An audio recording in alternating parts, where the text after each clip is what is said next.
Nous pas te peur. Nous pas peur. Nous pas jamais peur.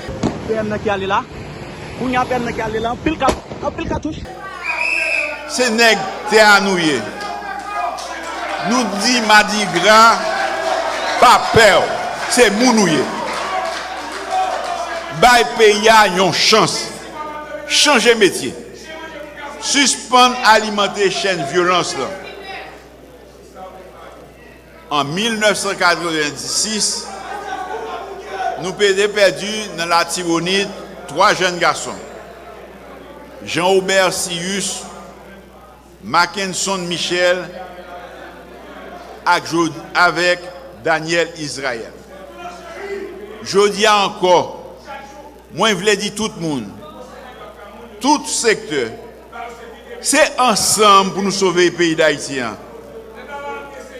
Mais attention, bandits pas là-dedans, magouillés pas là-dedans, terroristes pas là-dedans.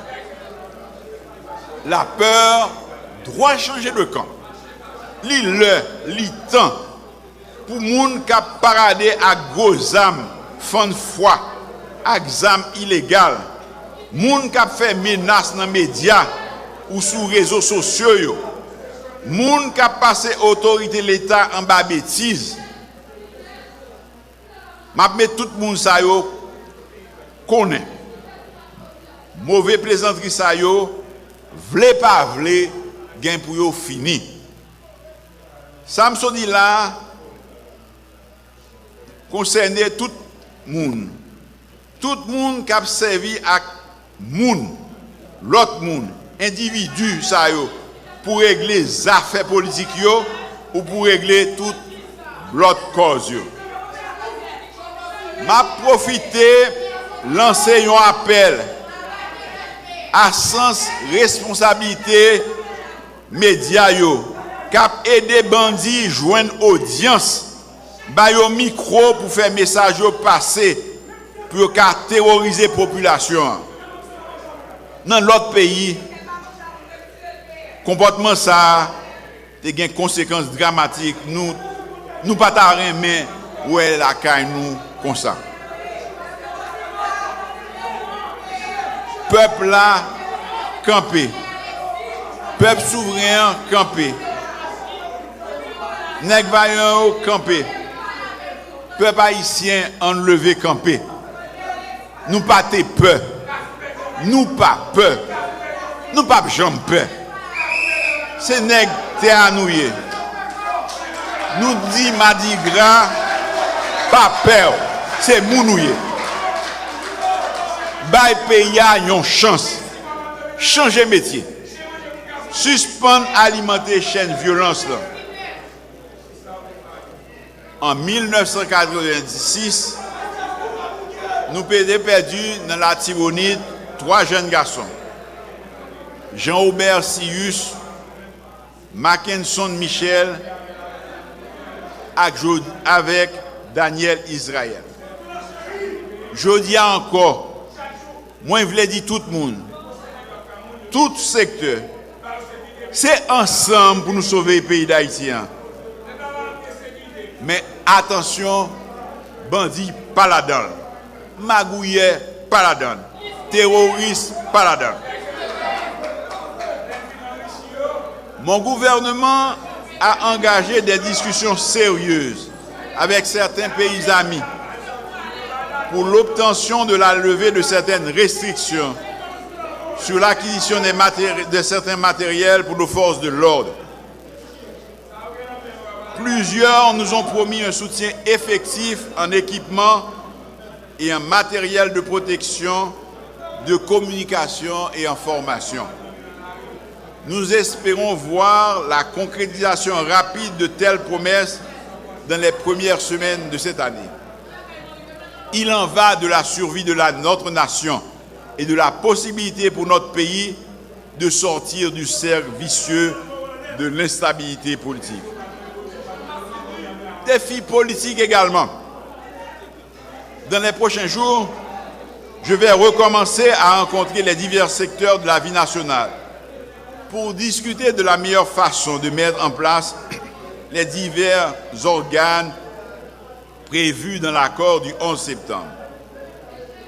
Nous devons constituer rapidement un conseil électoral provisoire crédible avec des personnalités qui inspirent confiance et encouragent les électeurs à participer en grand nombre au prochain scrutin, qu'il s'agisse de la consultation populaire sur les changements à apporter à notre Constitution ou des élections devant choisir les futurs élus qui auront à diriger le pays. L'Assemblée nationale constituante et l'autorité de contrôle et de suivi également sont des outils essentiels pour la gestion de la période intérimaire dans la transparence, et tous ces instruments seront opérationnels dans pas longtemps.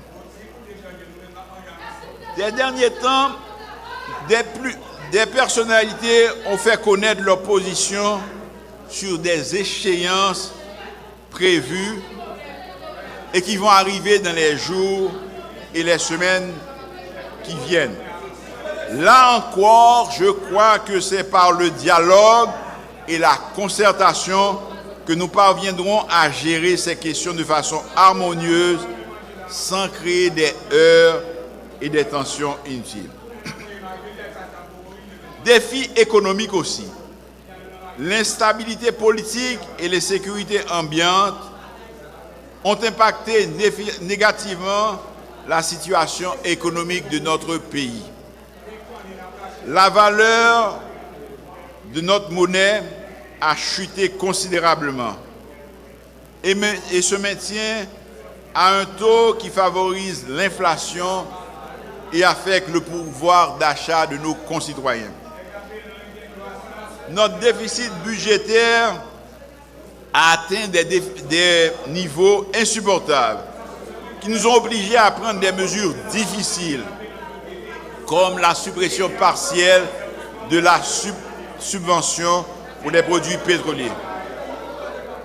Je veux réitérer ici,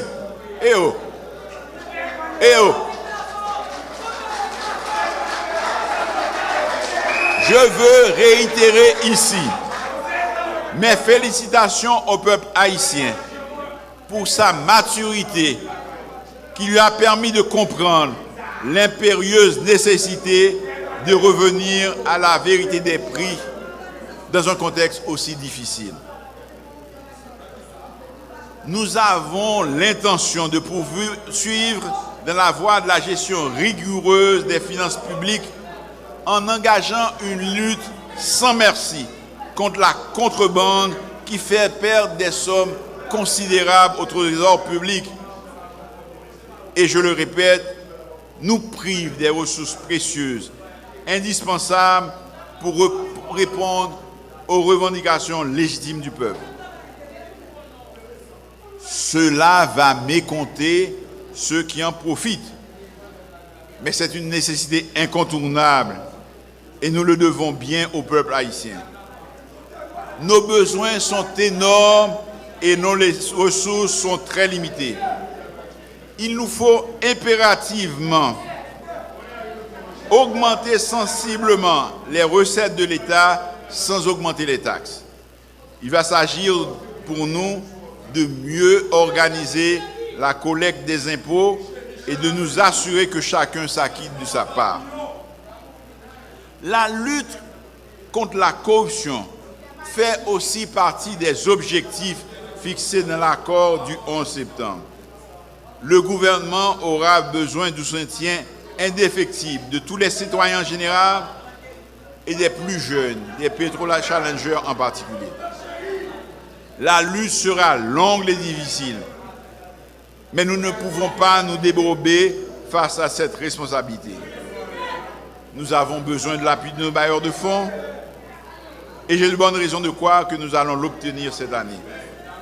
Mais nous avons aussi un besoin de rigueur, de transparence et d'un engagement ferme à rendre compte à nos concitoyens. 2022 doit être l'année de la vaccination contre la COVID-19. C'est Haïti qui a moins de monde qui prend vaccin dans tout pays, dans la zone. À quantité cap augmenté dans un pile pays, si nous pas faire attention, si nous pas faire plus monde prend vaccin, nous risquons de mettre Haïti en quarantaine. M'a encourager tout le monde respecter mesures barrières, mettez masque et prenez vaccin. Dans le dialogue, la concertation et la paix, nous pouvons engager ensemble la reconstruction de notre pays et donner un avenir et de l'espérance à notre jeunesse.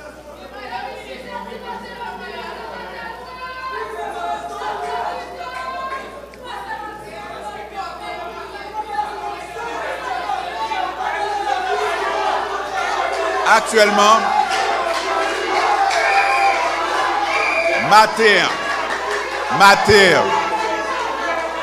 matin,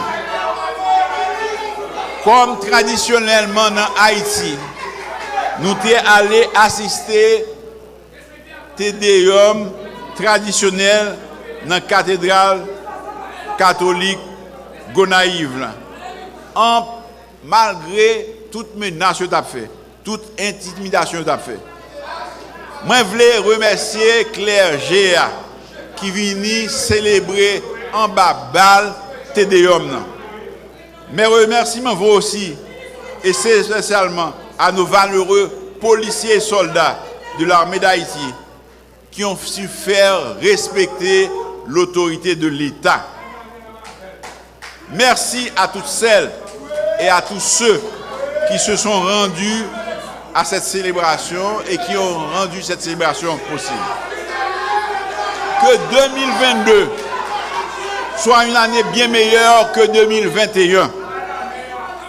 Puisse notre pays retrouver la paix et la sérénité dont nous avons tant besoin pour que quelque chose change enfin en Haïti. Nous t'ai fait 1804, nous qu'à refaire encore. Vive la République d'Haïti, vive l'union, vive la fraternité, vive le dialogue, que Dieu bénisse Haïti. Merci.